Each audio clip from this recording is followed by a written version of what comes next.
AIMIM chief Asaduddin Owaisi को धमकी मिल रही है, ये ओवैसी का कहना है। और इसके पीछे जो वजह बताई ओवैसी ने, वो मुख्तार अंसारी की मौत के बाद मुख्तार के परिवार से मिलने की वजह ओवैसी ने बताई और कहा कि इसीलिए उन्हें धमकी मिल रही है। गाजीपुर में मुख्तार के परिवार से मिला था, मुलाकात के बाद से ही मुझे धमकी दी जा रही है, ये कहना है ओवैसी का। ये बड़ी खबर इस वक्त आपको हम बता रहे हैं। असदुद्दीन ओवैसी जो मुख्तार अंसारी की मौत के बाद कई बार बयान दे चुके हैं, परिवार से मिलने पहुंचे थे, सांत्वना देने के लिए, मौत को लेकर भी सवाल उठाए थे ओवैसी ने और इसकी सही जांच की मांग भी ओवैसी की तरफ से की गई थी और परिवार के साथ वो खड़े हैं, ये भी ओवैसी ने कहा था। उत्तर प्रदेश गया, मुख्तार अंसारी के घर को गया, तो उसके बाद से सोशल मीडिया पर ये तमाम के तमाम बांकड़े पहलवान शुरू हो गए, तेरे को मार देंगे, पूरे के पूरे। अरे भाई, मैं अखलाक के घर को भी गया था, मैं जुनैद और नसीर के घर को भी गया था जिनको जिंदा जला दिया गया घाटमिका के।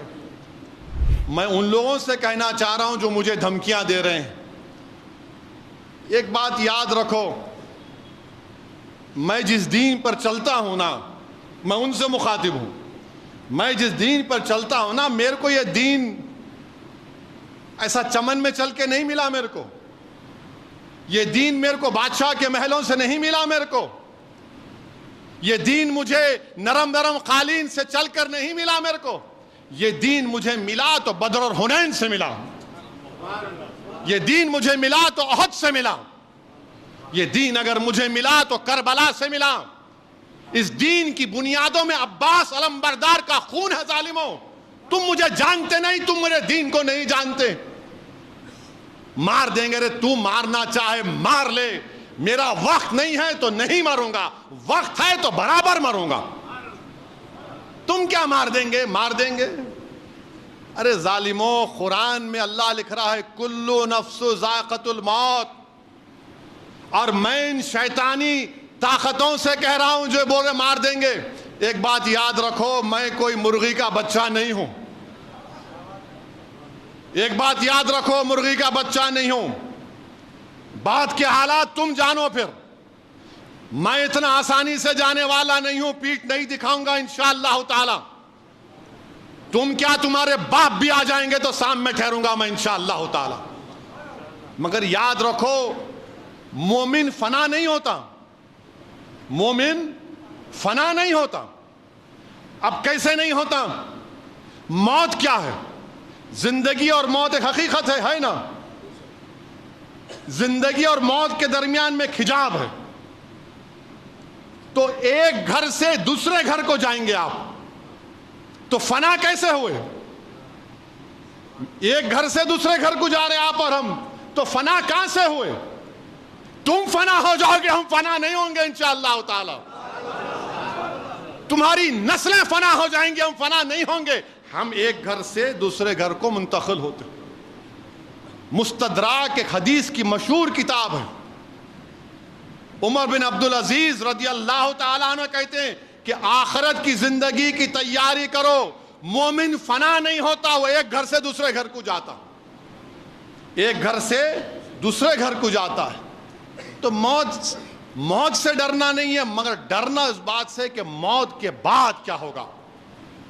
जब खबर में जाएंगे, जब हिसाब किताब होगा, जब पूछा जाएगा, जब तुमसे और हमसे पूछा जाएगा, और इंशाअल्लाह ताला जब हमको रसूलुल्लाह सल्लल्लाहु अलैहि वसल्लम का चेहरे मुबारक दिखा जाएगा, तो हम पुकार कर कहेंगे ये मेरे आका हैं, इंशाअल्लाह मैं इनका उम्मती हूं, ये मोहम्मद सल्लल्लाहु अलैहि वसल्लम है। हम एक घर से दूसरे घर को मुंतकिल होते। मारना है मारो, क्या करना है करो। तुम जहर दे के मारे, उन्होंने शहीद हो गए। तुम जहर दे के मारे, उन्होंने शहीद हो गए। तुम 2 फीट के से गोली मारे, वो शहीद हो गए। और शहीद तो कुरान में अल्लाह बोल रहा है इनको मुर्दा मत कहो। तुम जब मरोगे तुम मुर्दा रहोगे इंशाअल्लाह। तुम जब मरोगे तुम मुर्दा होगे, मैं मुर्दा नहीं रहूंगा। मैं मोमिन हूं, घर तब्दील करूंगा। किसी एक शायर ने एक अच्छा शेर कहा था, मेरी जिंदगी का मकसद तेरी दीन की सरफराजी। میری زندگی کا مقصد تیرے دین کی سرفرازی، میں اسی لیے مسلمان، میں اسی لیے نمازی. میری زندگی کا مقصد تیری دین کی سرفرازی، میں اسی لیے مسلمان، میں اسی لیے نمازی. کسی ایک عاشق رسول نے بڑا اچھا کہا موت خبر کے بارے میں، کفن کے بارے میں. اب میں ان ظالموں سے کہہ رہا ہوں کہ پس مردن فرشتوں نے جو تلاشی لی تو بھلا کیا نکلا؟ پس مردن فرشتوں نے جو تلاشی لی تو کیا نکلا؟ فقط ایک دل کے گوشے سے خیال مصطفیٰ نکلا. پس مردن فرشتوں نے جو تلاشی لی تو بھلا کیا نکلا؟ فقط ایک دل کے گوشے سے خیال مصطفیٰ نکلا. یہی ہوگا میرے سے بھی انشاءاللہ، ہم تمام سے ہی ہوگا انشاءاللہ تعالیٰ. پس مردن فرشتوں نے تلاشی لی تو کیا نکلا؟ فقط ایک دل کے حصے سے خیال مصطفیٰ نکلا. میرے بھائی، یہ ہماری پہچان ہے، اور یہ ظالم جانتے نہیں، یہ مردہ لوگ ہیں، یہ جانتے نہیں. ایک صحابی رسول تھے ابو سعید خثیمہ رضی اللہ تعالیٰ عنہ، ضعیف ہیں، بیٹا بدر میں شہید ہو گیا، احد کی جنگ ہے. رسول اللہ صلی اللہ علیہ وسلم کا جا کر عرض کرتے رسول اللہ صلی اللہ علیہ وسلم آپ میرے لیے دعا کریے. اللہ کے رسول صلی اللہ علیہ وسلم پوچھتے ہیں کیا دعا کرنا چاہیے؟ تو بولے رسول اللہ صلی اللہ علیہ وسلم دعا کریے کہ میں احد کے جہاد میں شریک ہو سکوں اور مجھے اللہ شہادت دے دے. اور بولتے ہیں کہ جب جنگ بدر ہو رہی تھی تو میرے اور بیٹے میں یہ بحث ہوئی کہ میں جاؤں گا، تو ہم دونوں نے ڈرا کیا، خورا کیا. بیٹے کا نام اٹھا، بیٹا شہید ہو گیا الحمدللہ. اور کہتے ایک ضعیف باپ کہتا ہے رسول اللہ صلی اللہ علیہ وسلم میں نے رات میں اپنے بیٹے کو خواب میں دیکھا جنت میں، اور کہہ رہا ابا جان جلدی آؤ میں آپ کا انتظار کر رہا ہوں. ارے ظالموں، ہم کو اسلام ایسے ملا. اللہ کے رسول صلی اللہ علیہ وسلم ان کے لیے دعا کرتے ہیں، وہ شہید ہو جاتے ہیں. حضرت انس رضی اللہ تعالیٰ عنہ احد کی جنگ میں ایک اور واقعہ کہ ایک صحابی رسول آ کر رسول اللہ صلی اللہ علیہ وسلم عرض کرتے ہیں رسول اللہ صلی اللہ علیہ وسلم میری صورت اچھی نہیں ہے، میرے وجود سے تھوڑا بدبو آتی، کیا اگر میں کل شہید ہو جاؤں تو اللہ کیا دے گا مجھے؟